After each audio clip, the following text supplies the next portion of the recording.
Okay, hey there everyone. Okay, today my group is going to discuss about Aremeyaw. Okay, who is he? He's the most famous undercover investigative journalist in Ghana. Okay, his work is based on three principles, which is naming, shaming, and jailing. And he's well acclaimed by many people.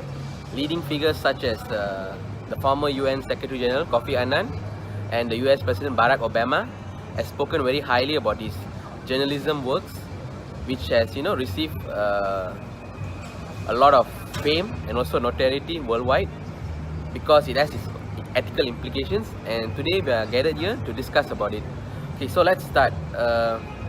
So Anas does this work of naming, shaming, and jailing. And yeah, his work is actually, quite to say, in a way it is good because he's exposing corruption. And as we all know, corruption is something which affects a country as a whole. Especially when it's involving really high level officials, such as within this case 34 judges, right? That's what he said. Yeah. 34 judges. So yeah. And yeah, so as you can see, it's something which has gripped the nation of Ghana and the continent of Africa, because there's never been so much exposure about the corruption and all the illegal activities that have been going on. And Anas has done this undercover, and he's so very famous because his image has not been revealed online. He goes around with a veil covered on his face with a hat. As we all know, the information we know that his name is Aremeyaw Anas. He received his education on the alma mater of the University of Ghana. And yeah, ever since he left college, he's been doing such journalistic work which has received a lot of spotlight and the limelight too. Yeah, but the question here is it ethical? What is he doing? I mean, yeah, in one way, to look at it, it's good. Because yes, he's exposing all these corrupt officials and they kind of ruin a country's economy and the financial system of it. So yeah, so what do you think about this whole issue? Well, I think in my opinion, this issue of Anas being a whistleblower, it falls under the Kant's categorical imperatives, in which it reflects solely on the maximum of actions. So the maximum of action in this case is corruption, and if all of us, if one person, if all the judges, high-ranking officials were to practice corruption, then everyone should practice it, and that is the maximum of actions that Immanuel Kant talked about, and that is not good. So Anas is just doing justice to people of his country by exposing the bad practices and the bad culture that is in his society. And this Kant's categorical imperatives can be related to the theory on communitarianism, in which all the acts that we all do is for the good of community, as in society on a macro level. And so, in my opinion, he has done his people justice, and it is a very dangerous thing to do, undercover, whistleblowing journalism. But based on ethical grounds, through his extortion of using information by going into the ring itself, he is exposing the wrongdoings of people in his country. So I think that's doing them justice. Yeah, but there have been reports that Anas has been selective in some of his cases. So going by Kant's categorical imperative, you can't be selective. If it's a wrong, it's a wrong. Correct with what I'm saying? Because if you say this lying is wrong, that means every cases, no matter what the circumstances, is wrong based on Kant's categorical imperative. But there have been reports that Anas has been very selective on who he chooses to expose. So, and as he is, they say he's being paid undercover by BBC and Al Jazeera, two leading media companies in the world. So yeah, what are the ethical grounds on this? Based on Box model of ethical decision making, first you must consult yourself and your gut feelings. That means your instincts. Is it right? What is he doing? Anas should ask himself. This naming, shaming, and jailing. Is it right? Would you like someone to do this to you? I mean, you wouldn't want someone exposing you and saying, oh, you are selective in your cases, you are not being fair to all, you are just, exposing a select few. If he wants to expose, he should expose everyone. He shouldn't be selective. But that's what I read based on a newspaper article report recently. And yeah, it has been actually an ongoing topic which is going on hot now. He's basically released this kind of series of, undercover exposure. It sounds so movie-like and Hollywood-like. If you remember the movie James Bond, Skyfall. I don't know if you remember the scene where the villain in Skyfall actually kind of, blackmails his former boss, was actually kind of unethical in her decision making. If you remember the movie, M kinds of like passes off some decisions which were very hard on the villain. He became a villain because, he felt he was M's best agent. Yeah. And he kind of like, turned the cover when M kind of turned on him. So, I mean, we never know when this could happen to Anas. I mean, they say in the movie Dark Knight, what is it? Madness is like a push, it's like gravity. All it takes is a push.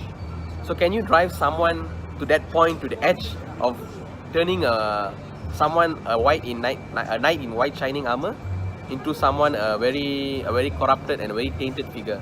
Okay, so now we're going to look from the ethical point of view based on Aristotle's golden mean. So over to Nick. So Aristotle's golden mean states that every person has a balance between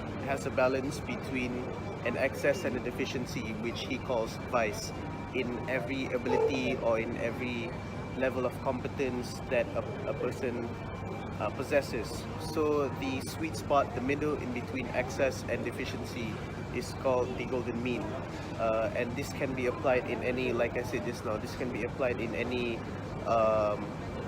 ability or virtue or value that a person possesses.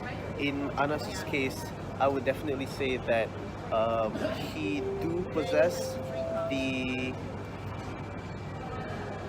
virtue of courage, especially in Ghana itself, because we can pretty much say that he's the only one that's been doing what he has been doing for years now. And even this recent case, he is willing to risk his life, risk his identity, having to wear a mask, having to wear a veil, having to cover his identity, having to risk his own life in trying to expose this corruption that has been going on with the Ghana judicial system. And what else to talk about? Okay lah, then so I'll move on to me lah. Utilitarianism, The greater good.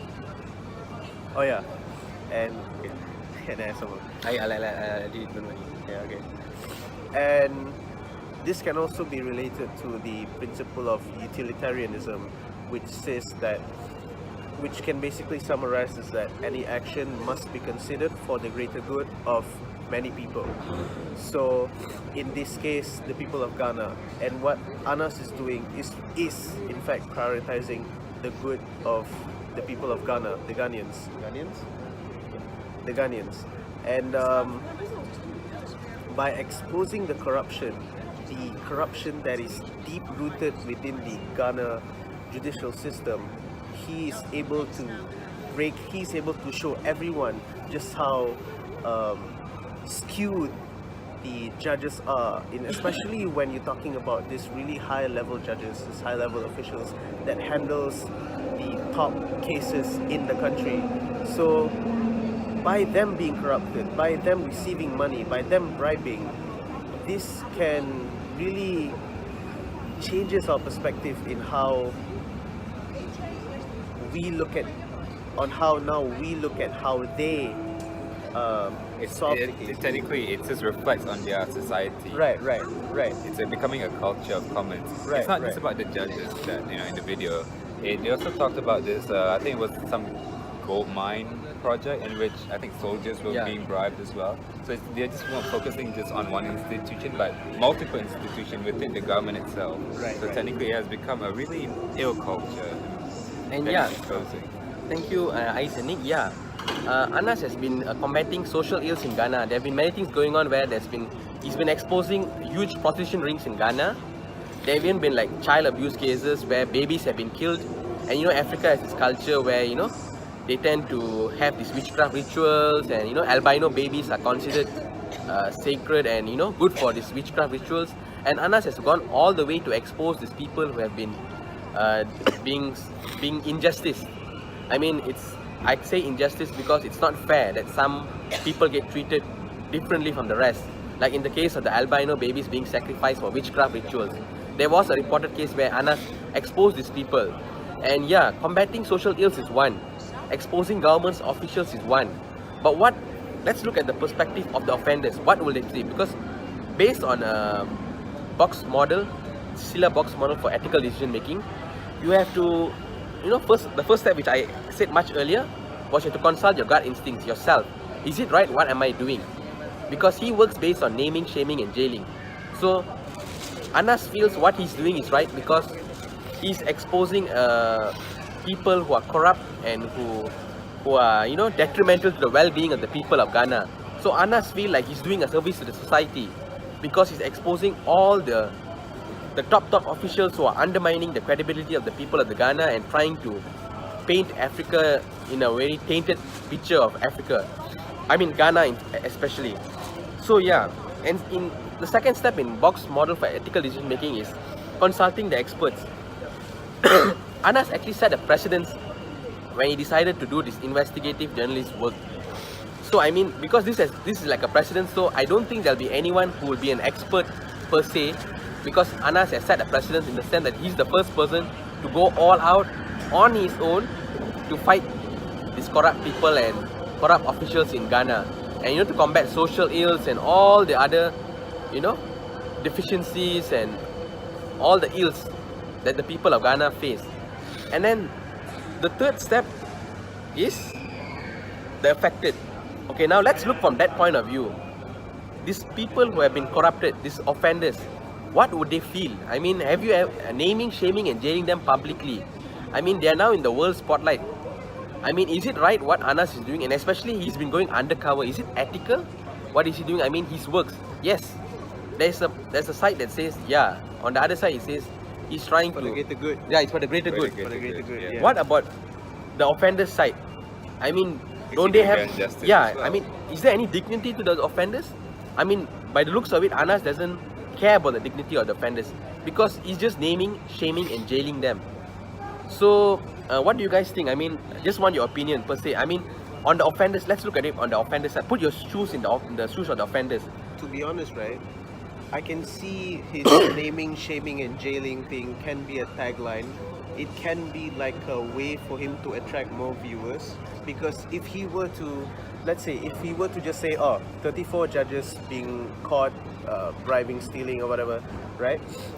Being involved in corruption, but if he just keeps it under, like, most of the details under the carpet, then no one will actually be interested in looking at this. When you reveal the names, the faces, the names of these high-level officials, people would really just wake up, especially people in Ghana, right? So it can be seen as a way to really wake people up, giving a hard slap of truth to the face of his people to see that this is what's happening in his country right now.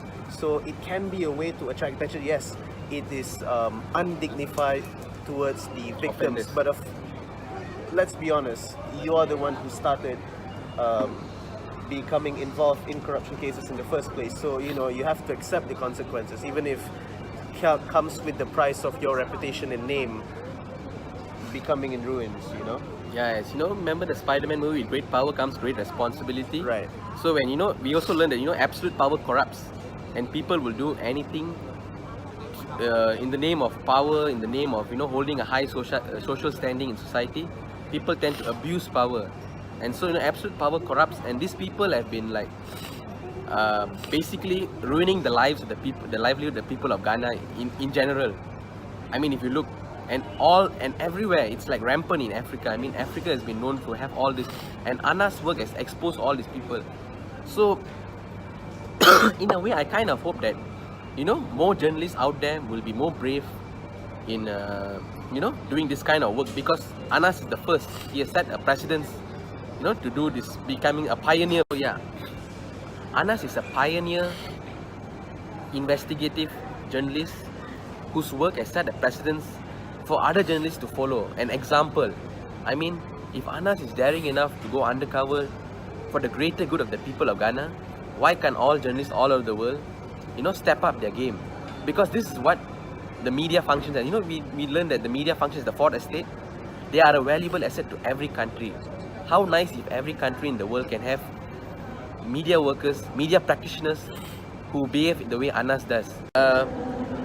In conclusion, we have discussed based on all this ethical decision making, based on Kant's category imperative, based on Cecilia Bock's model for ethical decision making, Aristotle's golden mean, and yeah. So I feel Anas, what he has done is good, but he also has to give some dignity to his offenders, and take into consideration that their feelings and their value. He has to empathize with them. Yes, what he's doing for the greater good, but he should do it in a more subtle manner. Anas' ways of being is way too radical. I mean, we know, yes, radical is the only way sometimes to get the good out, but as they say, the road to hell is often paved with good intentions. So yeah, I feel that Anas should be very and cautious in what he does, but I'm happy too that he's done, and we as a group kind of agree that what Anas' work has been like given us, inspired us in a way that we want to become like him, but not to the sense that we kind of shame our offenders or make them feel guilty. So yeah, that's all from us. Thank you.